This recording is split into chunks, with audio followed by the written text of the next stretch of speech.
My hands tremble as I sit down to write this. My marriage of 15 years has been, to most people looking in from the outside, the perfect picture of stability. My husband, Richard, is kind, hardworking, and dependable. Our 2 children, Emma and Liam, are the light of my life. And yet, here I am, penning this confession, a confession of a betrayal so profound that it has shaken the very foundations of my world. It started innocuously enough. Our neighbor, Linda, had a son named Caleb who had just turned 19. Caleb was a quiet, polite young man, the kind who helped his mother carry groceries and mowed the lawn without being asked. He had recently returned home after his first year of college. And he often spent his days lounging in their backyard or tinkering with his old pickup truck in the driveway. I barely noticed him at first, too caught up in the daily grind of work, errands, and parenting. One afternoon, while walking back from the mailbox, I saw Caleb struggling with a ladder as he tried to clean the gutters of their house. Linda had sprained her ankle and was on crutches, so I offered to help steady the ladder. Caleb flashed me a grateful smile, his youthful confidence tinged with a boyish charm. "Thanks, Mrs. Parker," he said, brushing a lock of dark hair from his forehead. "I don't know how Mom does all this by herself." I laughed. "You're doing a good job. Your mom must be proud of you." That was the first real conversation we'd had, and it was nothing more than small talk. But as the days turned into weeks, I found myself noticing Caleb more often. I'd catch glimpses of him through my kitchen window, shirtless and glistening with sweat as he worked on his truck. I'd wave to him as I watered the garden, and he'd wave back, his smile always warm and inviting. It was harmless, at least, that's what I told myself.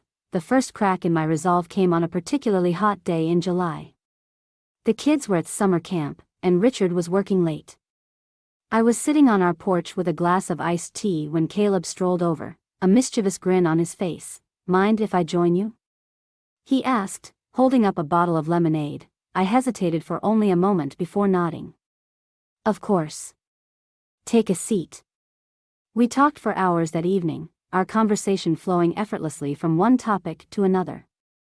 He told me about his college classes, his dreams of becoming an engineer, and his struggles with fitting in among his peers. I shared stories from my own college days, feeling a strange sense of nostalgia as I recounted tales of late-night study sessions and carefree adventures. When he finally stood to leave, the sun had long since set, and the stars twinkled overhead. "Thanks for the company, Mrs. Parker. I've never really had anyone to talk to like this before." I smiled, my heart inexplicably fluttering. "Anytime, Caleb." Over the next few weeks, our encounters became more frequent. He'd stop by while I was gardening, or I'd bring him a plate of cookies while he worked on his truck. It wasn't long before those innocent exchanges began to take on a different tone. A lingering glance here, a light touch on the arm there. I'd catch him looking at me with an intensity that made my breath catch, and I'd find myself blushing like a schoolgirl. The turning point came on a rainy afternoon. Richard was out of town for a business trip, and the kids were staying overnight at a friend's house. I was alone, curled up on the couch with a book, when there was a knock at the door. I opened it to find Caleb standing there, drenched from head to toe, his hair plastered to his forehead. "My mom locked me out," he said sheepishly. "I think she forgot I was in the backyard." I hesitated for only a moment before stepping aside.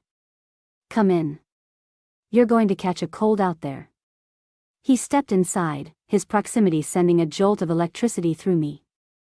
I handed him a towel and a spare sweatshirt that belonged to Richard, trying to ignore the way my heart raced as his fingers brushed mine. "Thanks, Mrs. Parker," he said, his voice soft. "You can call me Claire," I replied, my own voice barely above a whisper. He looked at me then, his dark eyes searching mine. The air between us seemed to crackle with unspoken tension, and before I knew it, we were kissing. It was impulsive, reckless, and completely out of character for me, but in that moment, I didn't care. All I could think about was the way his lips felt against mine, the way his hands traced the curve of my back. What followed was a whirlwind of emotions. Guilt, exhilaration, fear, and longing all swirled within me as our secret affair unfolded. We met in stolen moments, always careful to avoid suspicion. I told myself it was just a fling, a temporary escape from the monotony of my life.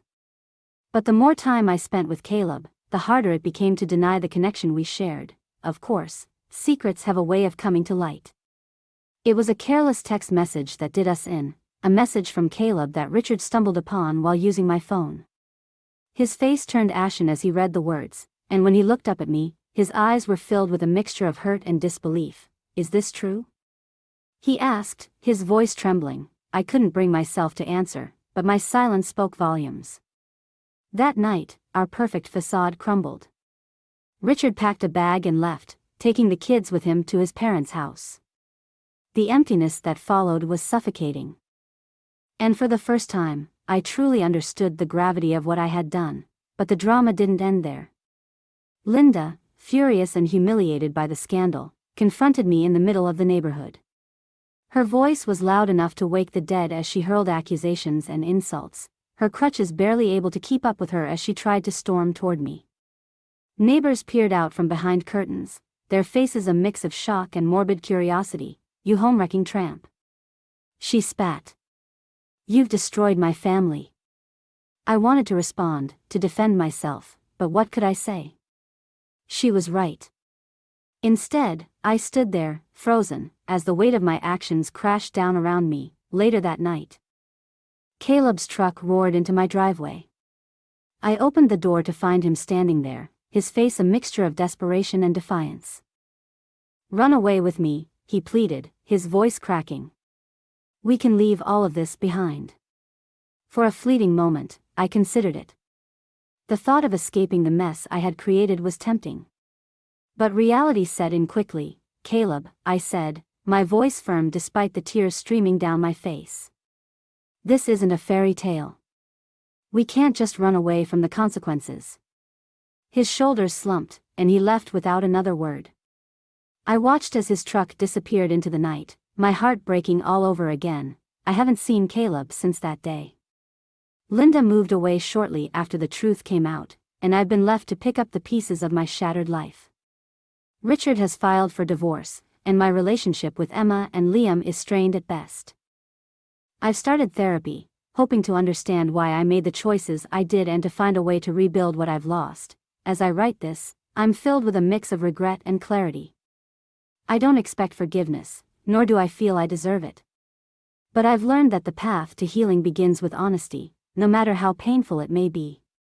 This is my truth, my confession, and my hope for redemption.